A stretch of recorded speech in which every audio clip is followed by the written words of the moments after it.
আজকে যাব আমি দুর্গা মায়ের ষষ্ঠী পুজোতে। তো খেলা হবে।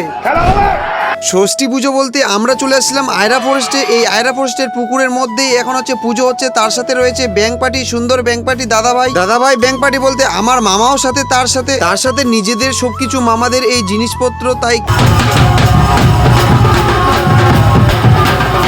আজকের এই দুর্গাপূজার ষষ্ঠী পুজোতে সবাই সুন্দর শাড়ি পরেছে। এই সৌন্দর্য সবকিছুর জন্য সারা জীবন থাকে যায়। তার সাথে একটি আমার ছোট্ট ভাগ্নি চলে এসেছে, এনারাও জল ভরাতে চলে এসেছে। তো বন্ধুরা, আমাদের এখন প্রায় জল ভরা শেষের দিকে, তাই আমরা এখন সরাসরি যাচ্ছি মণ্ডপের দিকে। দেখতে না দেখতে আমরা সরাসরি পৌঁছে গেলাম হচ্ছে এই দুর্গা মণ্ডপে এসে দুর্গা মায়ের অপরূপ সৌন্দর্য দেখে এখানে পুরোহিত মশাই পুজো দিচ্ছেন। এবছরে দুর্গা মায়ের প্যান্ডেল একদম সুন্দরভাবে সব দিকে সাজানো হয়েছে। তার কারণ প্রতি বছরে নতুন কিছু নিয়ে আসা। তাই আমাদের এই শুভ সন্ধ্যায় অনুষ্ঠান হলো সাংস্কৃতিক অনুষ্ঠান। প্রচুর দর্শকের মাধ্যমে আমাদের শুভ ষষ্ঠী সমাপ্ত হলো। জয় জয় মা দুর্গা।